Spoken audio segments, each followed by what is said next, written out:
A serene African village surrounded by lush greenery. Children playing, women weaving baskets, and the elders sharing stories under a giant baobab tree. Our village was a haven, untouched by the chaos of the outside world. Life moved at a rhythm dictated by the seasons, the songs of birds, and the crackling of the fire under the starry sky. My name is Ola, and I was just 16 when it all began. I was innocent then, unaware of the darkness lurking beyond the hills. I skipped by the river, my reflection in the water. Suddenly, I noticed a shadow moves behind me in the trees, unnoticed. Innocently, just like a fragile shell that can be cracked by the faintest touch of evil. And that shadow, that was the first sign. A mysterious man dressed in tattered robes approaches the village. His face is partially hidden by a hood, and his eyes gleam unnaturally. The day the stranger came, the air felt heavier, as if the earth itself was holding its breath. He walked into the village square with a limp, but his voice was as smooth as flowing honey. The stranger said, "I bring an offer that will change your lives forever." Villagers gather, their faces a mix of curiosity and caution. I stood behind my father, picking at the man with wide eyes. He spoke of wealth, of power, of a life free from hardship. But his words carried a weight I couldn't understand at the time. My father, the village chief, stepped forward to listen. That was the moment our fates were sealed. The stranger sits with the elders in the chief's hut. The firelight flickers, casting eerie shadows on the walls. The deal was simple, or so he made it seem. In exchange for prosperity, the village would offer a single soul to serve him for eternity. A life for a lifetime of abundance. Gasps rippled through the room. I hid behind the curtain, and listened intently, my heart pounded. I wanted to scream, to run out and beg my father to refuse. But fear held me still, like a stone sinking in deep water. My father's voice was heavy when he finally spoke. "We will think on your offer." But thinking wouldn't change the truth, he was already tempted. Strange occurrences began.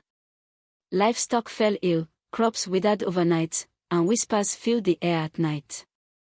It was as if the land itself was protesting. The stranger's deal lingered like a curse, and the village was unraveling before our eyes. I began to dream of fire and endless screams. And in every dream, the stranger was there, smiling. I woke up in a cold sweat, my window open to the night.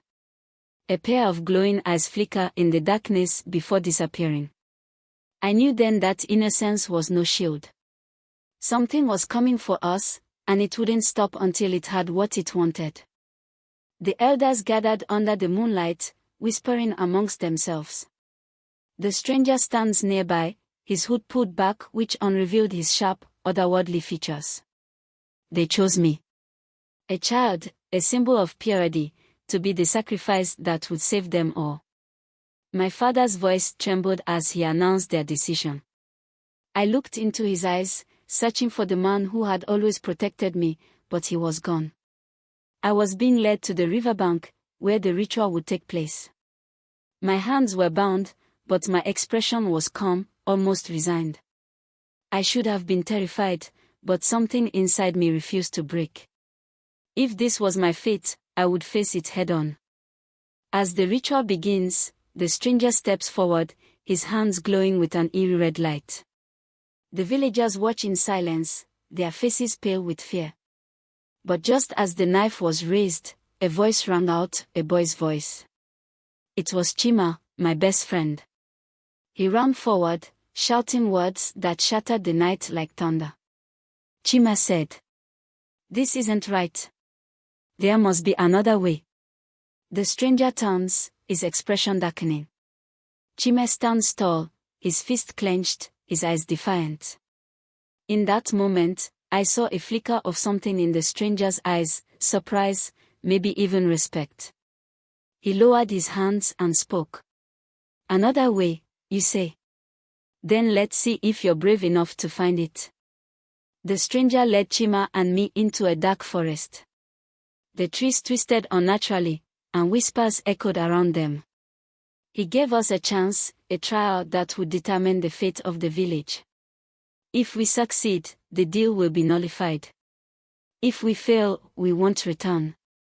We faced a series of challenges, riddles from talking stones, a raging river that demanded a sacrifice, and a maze of thorns that cut at our skin. Every step tested our resolve, our faith, and our bond. Chima's courage kept me going, and my hope gave him strength. Together, we were unstoppable. The stranger waits at the heart of the forest, a throne of bones behind him. His eyes glow like embers as he watches us approach. The final test wasn't one of strength or wit, but of sacrifice. The stranger demanded that one of us stay behind forever, while the other returned to the village. I stepped forward, my chin high, my voice steady. Take me. Let Chima go. My words hung in the air, but Chima wouldn't allow it. He stepped forward, his voice shaking but firm. No. Take me instead. The stranger smiled, his hands glowing once more. But as he reaches for Chima, a burst of light erupts from the ground. In that moment, the forest itself rebelled. The spirits of the land, awakened by our courage, rose to protect us. The stranger's power shattered, and his screams faded into silence. Chima and I returned to the village, our hands clasped, our faces radiant with triumph. The village thrives once more, fields of golden crops, laughter echoing through the air. We returned as heroes, but the true victory was the lesson we brought back. Strength lies not in deals with darkness, but in the light of unity and love. I looked at the horizon, with a faint smile on my lips. And so, the story of Innocence and the devil's bargain became a tale of hope, passed down for generations to come. Thanks for watching, pals. Don't forget to subscribe, like and share. And see you in the next video.